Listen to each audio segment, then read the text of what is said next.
Aujourd'hui, je vais vous présenter la première vidéo du tutoriel que j'ai décidé de réaliser pour expliquer comment broder le graphe du désir réalisé, dessiné, conçu par Jacques Lacan à l'issue du séminaire 5 des formations de l'inconscient.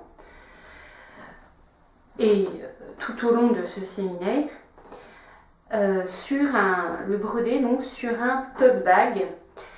Ce projet me trottait dans la tête depuis un moment et j'ai donc décidé de le réaliser.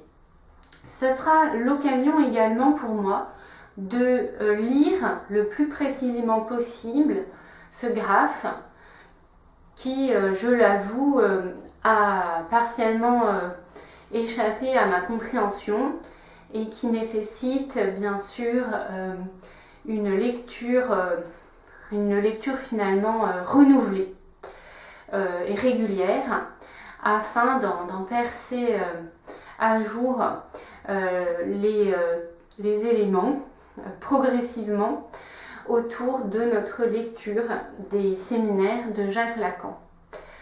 Aujourd'hui, nous allons aborder le graphe d'une manière très générale puisque nous allons, d'un point de vue pratique, réaliser la première étape qui sera simplement de décalquer l'ensemble du graphe qui est présenté donc ici dans les annexes du séminaire du livre 5. Donc, décalquer tout d'abord l'ensemble de ce graphe sur notre tissu que nous avons découpé, donc qui est ici. Donc, pour les dimensions précises, elles sont en commentaire de cet épisode.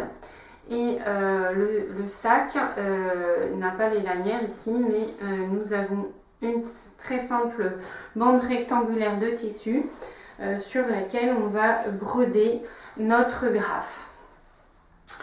Voilà, donc je vais donc dans cette première vidéo avoir une approche très générale et on ne se penchera pas sur les détails des différents étages du graphe, ce que je ferai par contre au fil de la broderie qui alternera avec de la lecture des passages concernés.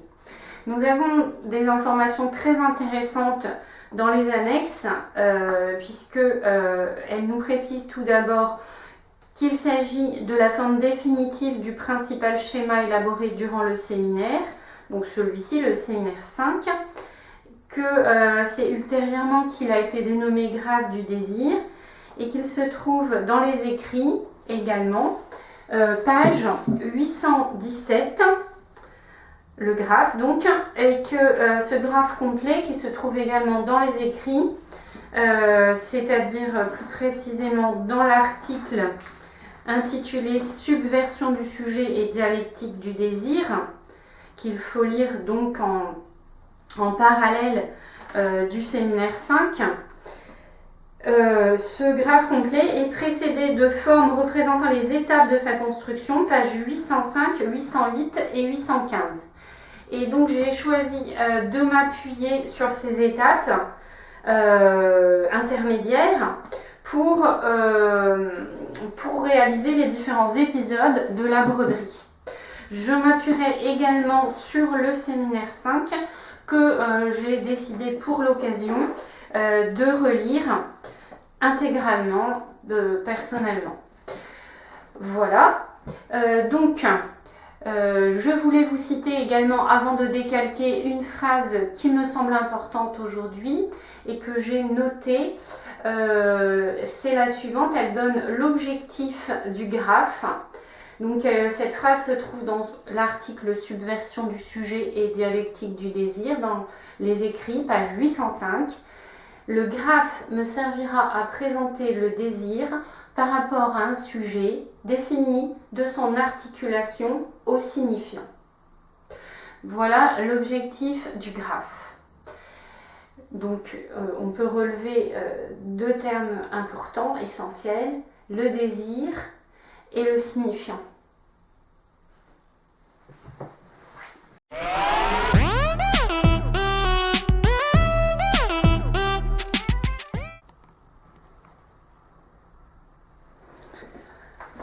Voilà, nous en sommes à l'étape du décalque. Donc, j'ai scotché mon graphe qui a été grossi à format maximum possible sur une page A4. Donc, vous faites ça avec votre imprimante et votre ordinateur. Vous pouvez le scotcher donc sur une vitre et dessus, vous scotchez votre tissu. En positionnant de manière centrée par rapport au pli du milieu du tissu ici et par rapport en haut, en tenant compte du fait qu'on aura une marge de 2 cm en haut pour l'ourlet.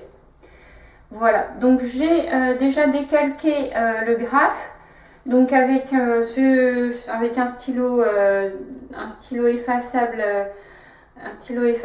scolaire là. Donc vous pouvez prendre tout ce qui est effaçable en termes de marquage. Surtout, c'est important que ça soit effaçable à la chaleur ou à la machine pour que quand vous aurez brodé, les traces de stylo ne soient plus visibles et qu'elles soient effacées et qu'il ne reste plus que le point de broderie sur votre sac. Donc, tout ce que j'ai décalqué ici est voué à disparaître.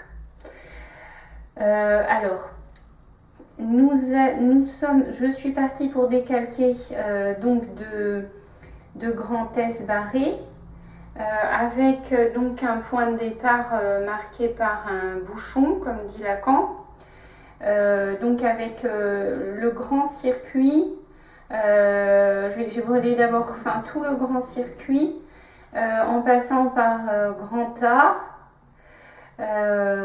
qui est au premier étage du graphe, où le circuit, le flux du signifié va recouper la chaîne signifiante, au point de capiton, les points de capiton. Le premier point de capiton du premier étage, c'est grand A, c'est le trésor des signifiants. Il y a un retour, une rétroaction, c'est la rétroaction du message qui est ici, qui passe dans la chaîne signifiante, qui va du signifiant à s'exprimer finalement par le vecteur de la voix. Et cette chaîne signifiante, elle coupe le grand circuit et aussi le plus petit, ici donc le flux du signifié par ici le point S de grand A. Ensuite j'ai continué tout jusque là. J'aurais écrit mon petit D après. Là j'avais écrit cette formule, j'ai recherché en fait où Lacan explique cette formule. Je le dis tout de suite comme ça parce que je me suis reposé la question. C'est page 817 de Subversion du sujet et dialectique du désir. Une citation qui peut nous aider à comprendre cette notation. Mais si notre graphe complet nous permet de placer la pulsion comme trésor des signifiants, donc en fait c'est l'algorithme de la pulsion ici, S barré poinçon D, qui est placé au même endroit que le trésor des signifiants mais à l'étage supérieur. Sa notation comme S barré poinçon D maintient sa structure en la liant à la diachronie. Elle est ce qui advient de la demande quand le sujet s'y évanouit. Donc il ne faut pas oublier que tout finalement part de la demande initiale. Alors, ensuite, nous avons donc, ici la suite du parcours qui va arriver à S de grand A barré, je ne commande pas pour l'instant. Et ici une autre flèche de la même sorte que celle de la chaîne signifiante qui part de la jouissance pour se terminer ici avec le concept de castration dont on reparlera dans la broderie parce que là c'est un peu trop compliqué. Ici on a S barré poinçon petit a.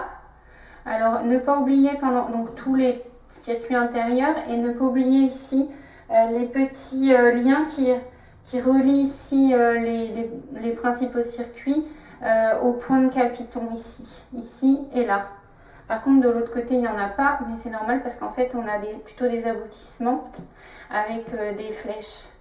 Ne pas oublier aussi au final petit m et petit i de A. Donc ici on est vraiment au niveau de l'imaginaire. Et le point de départ qu'on avait tracé de toute façon dès le début, grand S barré, I de grand A. Voilà, donc il y aura des mots à broder signifiant voix et jouissance et castration. J'ai essayé de les décalquer au mieux pour avoir vraiment des marques bien nettes. Quand on fera la broderie, je vais voir quel point on peut prendre, un petit point simple et bien précis pour que les mots soient lisibles. C'est assez petit, donc ça va être un petit peu minutieux. Voilà, donc la suite sera, l'épisode prochain sera la broderie du premier étage du graphe. À bientôt! Et voilà le graphe décalqué sur le tissu.